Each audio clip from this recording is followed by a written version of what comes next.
Voilà, notre pays traverse actuellement un conflit. On a le sentiment d'avoir deux camps, hein. D'un côté la CGT, de l'autre côté le gouvernement, et puis au milieu les Français qui souffrent parfois de la pénurie de carburant et de la grève dans les transports.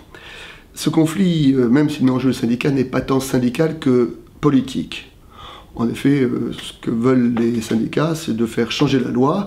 Et d'ailleurs, on voit bien que les lieux sur lesquels ils interviennent, leur objectif est d'arriver à apporter le maximum de désagréments avec le minimum de personnes, bien pour pouvoir faire pression sur la société française. À ceux qui, par la rue, veulent faire changer la loi, j'aurais envie de poser une question. Il y a quelques années, il y avait des très grandes manifestations contre la loi pour le mariage pour tous. Est-ce que le gouvernement, du fait de sa manifestation, aurait dû revenir sur cette loi? La plupart des gens répondent non, mais il faut remarquer que dans ce cas-là, il y a quand même deux particularités. Premièrement, que le mariage pour tous faisait partie du programme du président Hollande, alors que la loi travail n'en faisait pas partie. Puis ensuite, il y a cette pratique du fameux 49.3. Alors, certes, la loi travail ne faisait pas partie du programme du président Hollande. Cela étant, peut-on attendre d'un candidat qu'il dise tout ce qu'il va faire dans les 5 ans qui viennent? Il doit aussi s'adapter aux évolutions. Tous les marins savent que pour arriver au bon port, parfois il faut savoir louvoyer en fonction de la météo et du vent. Quant au fameux 49.3, certains disent que c'est un déni de démocratie.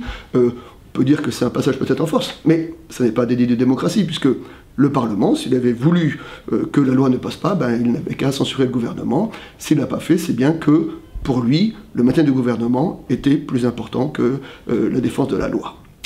Alors dans ces situations-là, on est dans une espèce d'hystérisation du conflit, comme si d'un côté il y avait le bien contre le mal, le blanc contre le noir. Et quand j'essaye d'entendre les arguments des uns et des autres, je trouve qu'il y a de la vérité, de part et d'autre. Et qu'on est plutôt dans la frange des moyens, des gris, et non pas du blanc contre le noir. Qui peut croire que l'objectif du président Hollande ou l'objectif des syndicats dits réformistes, c'est de vouloir massacrer les travailleurs au profit des nantis? Alors dans cette situation de blocage, comment fait-on? Eh bien, puisque nous sommes dans un régime démocratique, ça tombe bien. Ça tombe bien parce que l'année prochaine, il y aura des élections. Et s'il est vrai que 70% des Français sont contre la loi travail, eh bien l'année prochaine, ils voteront pour un candidat qui mettra à son programme l'abrogation de cette loi, et au moins les procédures démocratiques seront respectées.